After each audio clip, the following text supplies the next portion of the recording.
Welcome back to the BookEnds YouTube channel. Today we are filming a video we literally just came up with on the fly. So we wanted to talk Believe a it or little not, bit. we have actually been on this call for well over an hour. And Right. here we are filming. Right. So actually, I think the cool thing about literary agents, but also maybe the frustrating thing about literary agents for the author side, is that there's so many variables to how we can and do work. So frustrating for you, maybe cool for me because I'm on the other side of the desk. But we were just talking a little bit about all of the different things that we do differently, even within our own agency. How many of us are there? There's like what, 12 of us? We Yeah. all work completely different. So different. Even Jessica and Jessica taught me everything that I'm supposed to do. We still do it Yep. wildly different. Mm-hmm. So we thought we got another 10 video, another 10 list. And we thought we'd go through the things that are most commonly done differently from agent to agent. So that's something you can keep in mind when you're querying agents, if they maybe talk about this on their platforms or what might be, or even questions in the offer call. These are Yeah. all the things that you can know that can be different from agent to agent. There is no one way to work. Yep. So right off the bat, probably the most common and most obvious is going to be the editorial vision that any agent might bring to a book. Jessica and I bring a different editorial vision to the same exact book. And Mm-hmm. that's sort of always going to happen. But I also think it's not necessarily situational too. Like I think we might approach editing a mystery differently in Yeah. general, right? Like you might focus on the ending, perhaps. I might focus on the red hair. Like there are things that people will approach in a book to strengthen that maybe another agent might not. Well, an example, let's say, is I might send a book or receive a book that I think is very, let's say, women's fiction. So I want to focus on the relationships and the friendships and the family. And that's what I'm going to work with you on in my editorial vision to bring those out. But another agent who has a list that's heavy in romance might see this still as women's fiction, but might find it important to raise the stakes in the romance in the story and make that a bigger piece of the story and work on the conflict on that, where I might not see that as something that needs a lot of work because what's there is fine. So I think that it's impossible to know what someone's editorial vision is by without talking to them and without having them read the book. But I think sometimes you could look at somebody's list and say, oh, this person has a list filled with humor. They might try to make my book funnier, where this person has a really dark list and they might want to darken it up. Yeah, for sure. I think looking at their list is a really good way to do it. But I also think this is not something that you necessarily know off bat. You'll know You it do know. specifically for the book, but it might be like things and nuances that you learn throughout the course of years of working with an agent. Like I'm sure some of my clients will be like, oh, he's going to tell me that joke wasn't funny enough or something like that. Or Yeah. Jessica's going to tell me that this didn't work or this needs more. I think people will sort of, as we work together more and more, anticipate responses too, because of there is a more general editorial vision and or Yep. taste really. Yeah. I love So when they I get it wrong though. I yeah. love when they say, well, what about such and such? And I'm like, no, that was great. And they're like, thought for sure you'd make me change that. Yeah. So hand in hand with this is editorial style. And I think that's different than editorial vision. I think Totally. style could be a number of things, how we communicate. Some people will do comments and track changes. Some people will do an editorial letter. Some people will do a brainstorming phone call. I tend to do all three, depending on the book, depending on how tangled up everything might be in my brain. But there are people that have specific ways that they'll do things, or You know, there are still people who send the edits handwritten on the paper manuscript. that sounds awful Oh, and expensive. and why? Yeah, poor trees. Poor trees. Don't Too we much kill work. enough trees in this industry? I mean, So, so knowing their editorial style might be a good thing for you if you don't want your 400-page manuscript to show up in a box at your door with handwritten notes on it. yeah, but also some people prefer like a really kind editorial style. Some people like just give it to me, tell me what I gotta fix. Like I don't need a compliment. So I think knowing that too is helpful. And that's also sometimes hard to know until you're in it because, I think I'm kind, but I don't give a lot of accolades. Like Right. some editors put smiley faces all over the manuscript. That is not me. It doesn't mean that I'm not smiling when I'm reading it. It's just that I am very sort of tunnel vision. I'm here to make this book stronger and I'm looking for those points and we're working on that. Yeah. Yeah. So I think style and vision are different in so many ways, but I think those are the two most important, like how we communicate and what we communicate. And keep in mind, one agent can do it differently for every author and every book. So, sometimes my editorial feedback can be, you know, a letter. Sometimes it can be a letter plus handwritten notes. I don't do so many notes on the manuscript anymore. Sometimes they can be notes on the manuscript, and sometimes it can just be 3 or 4 bullet points. These are sticking things I think might make it hard to sell. Everything else looks fine. I don't do line edits. Some agents do. So Right. there's a variety of things, but some books need it and some don't.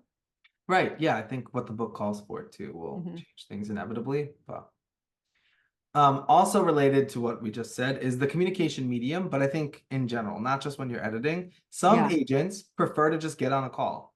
I prefer to get on a call if there's something to talk to that's tricky, right? But there's also some agents who will only do email. Some Right. agents might let you text them. I prefer you don't text me. So like there are a lot of nuances to how people communicate and what works for any particular agent. I know some agents will talk to their clients on social media via DMs. Like the way we work in particular is everything should go through email, and if we have to take something more direct, it'll go to a call. Yep. That's or Zoom, obviously call, Zoom, same thing. But that's for me the way that I prefer to work. But I know there are plenty of agents that don't do it that way, and I don't think there's a right or wrong way. No. There is a right or wrong way for me, but not necessarily for every agent. I think it's really important that you know how your agent likes to communicate and how they prefer you to communicate, whether it's in total or certain things. It's really important to know that because I think this is where everything, any issue that you might have in your author agent relationship, this is where it starts. And I also strongly suggest you let your agent know how you prefer communication. Right. And then you have to figure out if you are two very Match. different people, maybe it's not a match. And for example, I text all the time. I'm certainly not against texting. I am against texting when it comes to business things. And that just doesn't include here at work. I don't want to text, my dentist. I hate the text as it is confirming my appointments. I Right. don't want to have my dentist text me my latest results for me to text back my questions. I just don't want that to No, happen. you're right. Um, for us, email is an important communication style because it's a way for us to track things. If I ever have a question, if I ever wonder, did I really get that? Or no, I am pretty sure I communicated that to your editor. Let me double check.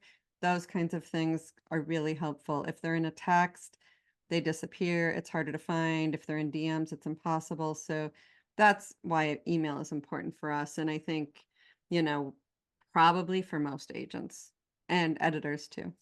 Yeah, I think we have most of our businesses via email, and I also think it's easy to track like outstanding items too. Like, oh, I never responded to that. I have to respond to that, or this is still unread. Um, I also think it's helpful for authors just to have everything in email too, because you also have a tracking of it. Well, I Mhm. said this to you on this date and I never heard from you, or oh, this is what they told me in response to that contract question last time, or what did they say again? I don't remember what that editorial note was. Mhm. Let me go back and read their email. Having that for you will Yeah. also cut down on the back and forth, which is helpful for all of us, I think. Mhm. 100%. Yep. Related to communication is response times. And we're Every agent, talking response times to clients here, yes. not to queries. Yeah, and every agent is different. I will typically respond to a client's email within 24 to 48-ish hours. 48 on the long side for me, but some agents might regularly take 48 to 72, 3 to 4 days. Like it could be different depending on who you're working with, what their role is at their agency or maybe in their home. I think there's a lot of variance in how long it'll take for an agent to get back to you. I also think this is the thing that causes the most anxiety. I haven't heard back from this person. They're taking too long, or when are they going to do this? Or they haven't gotten back to me on that yet. So this is something I think is crucial to know up front. But keeping in mind that they could change, they could expand, they could shorten, they're going to be affected by what's going on in anybody's career in life anyway. But it is still important to have an expectation and set your expectations accordingly. Because Yeah. if I'm expecting Jessica to respond to me every 24 hours, I send her an email, and she's more of like a 72-hour person, I'm going to get my feelings hurt. Like, it's going to happen. But also some emails and some requests need More time. more time. You know, sometimes I get a request or a question from a client and I need time. Maybe it's not hard, but maybe it's going to be a lengthy response. Sometimes I just pick up the phone and call because I do not feel like typing all of that.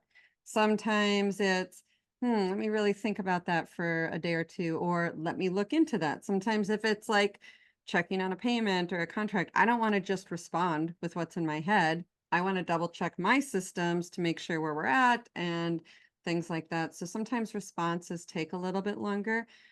I think where response times come in more than anything, because when you sign with an agent could tell you 24 to 48 hours, but there are going to be times when it's just not happening. And Yeah. some of it could be, you know, I'm underwater with other things. The first 2 weeks of the year, I am underwater constantly until I can catch up. Some of it is because it needs more thought. I think the key here is trust.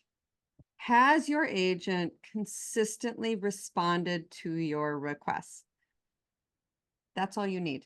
Yeah. That means you know they will respond. And do Give you feel them, satisfied by their answer too? yeah, and give them a week.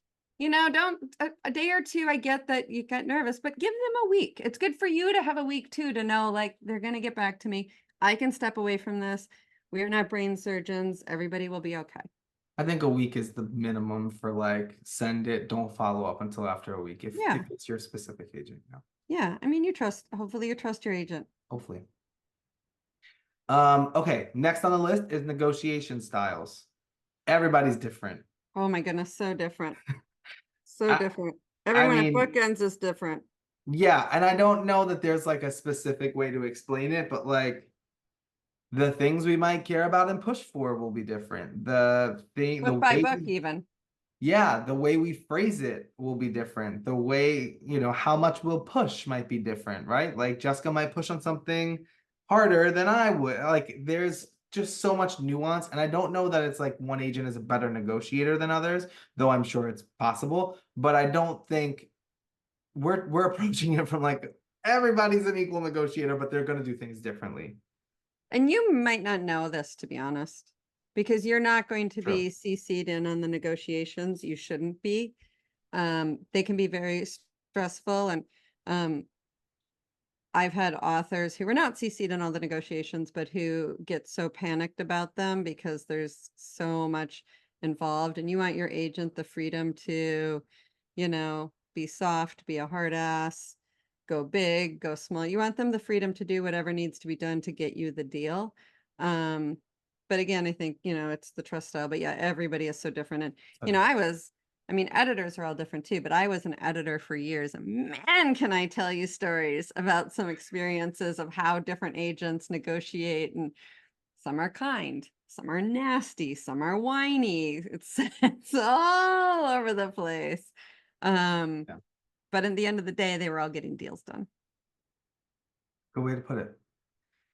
Okay, so this is pretty general, but like every agent has a different way of working, right? Like a different process for how they might do things, right? Like how Oh can my I goodness, so much. yeah, like where there are some agents that will make you upload your files to a Dropbox or email it, or some people want a Word doc, some people might want a Google Doc. Some people, I have an illustration drive on Google for all of my illustrators to upload new pieces. Some might just get emails. So all of these specific processes of like, oh, schedule a call through my Calendly or email my assistant Or or even how we query and who we query in our querying right. process, and everything is different. Right. Do they send me my submission letter the day of submission or not at all? Or like all of that is going to be different. Do I have to request they do this or do I have to request they send me this? Or Or those are even all going to be things different. like, does my agent want me to send the pitch for my book every time I send my book? Do I never need to send a pitch again? Right. All of those things. Right. Those are all different. And I think They're also something you're going to learn about a little bit on the job, but there are questions that you can ask too to get as much information as possible. Like, how do you like to get new work for me? How often? Those are good questions that you can ask, but there's so many nuances. Again, Jessica and I work very differently, and me and someone else at BookEnds will always work differently. Even if they're from the same agency, they have different processes. So, Because our brains all work differently. yeah. And also what works for me might not work for you, or It does not. yeah, it doesn't. Okay, it's number, what is that? 6 on the list is, that's number 7. Social media presence and support. We both counted. Yeah. Social media presence and support. So some agents are on Twitter, some aren't. Some are on Instagram, TikTok, Facebook, whatever. Some aren't. But also, what an agent will do for you on Instagram, Twitter, TikTok, whatever, is different. Some agencies are all about posting their clients' books. Some are not. At BookEnds, we do find a little bit of a healthy balance, but our goal is always giving information to authors and illustrators that follow us. So there's a lot of diversity in how people will approach this. Some agents will boost everything that you tag them in. Some can't keep up. Some are just very online. I am not. Yeah. So I think there's, well, maybe I'm not very online, but I'm online. But I think there are some people that are not online at all. Yeah, I was recently asked this when just before signing a new client. Yay. This client said that they noticed that I specifically anyway, don't post announcements when I sign a new client, and wanted to know why. And I get it, because you get an agent after how long of trying and you want to tell the world, and how come this agent doesn't feel the same way? And in this case, BookEnds has been very intentional about our social media. We take our social media very seriously. And one of the things we look at is engagement. Yeah. And we really analyze what we're doing, because if we're going to spend our time and energy and money doing it, then it better have value. And what we post is only what has value. And honestly, most of our followers, and probably most agent followers, that's not what they're looking for from agents. They're looking for information, which is what our social media is. So that's why we tend not to do that kind of thing too much. Even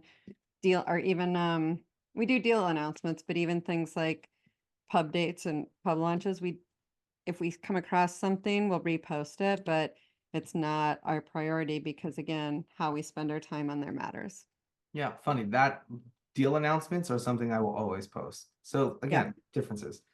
Yeah, and But also a new client announcement for me doesn't intentionally promote the client, because, we're not going out with your book yet.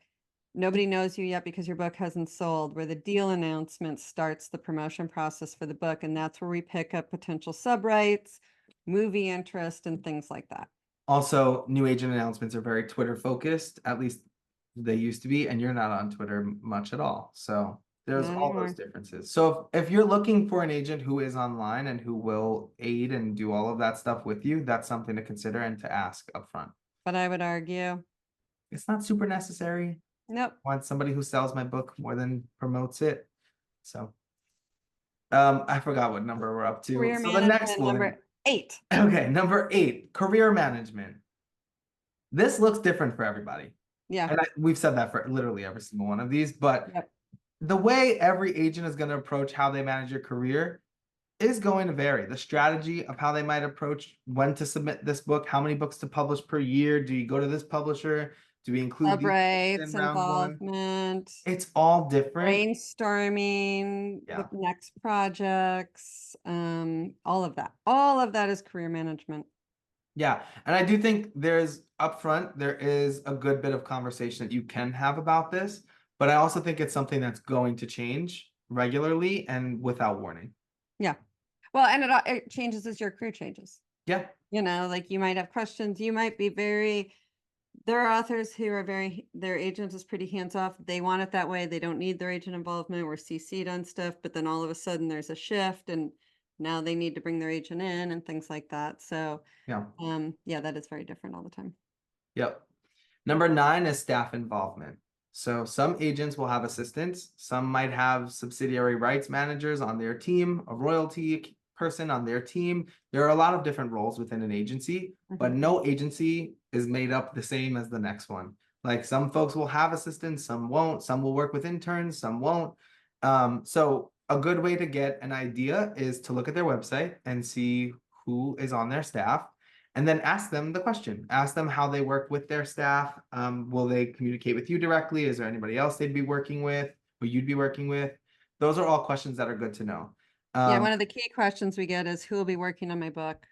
Yeah, And, typically you want it to be the agent who's offering, but that can shift too as, an assistant is growing and wanting to learn more.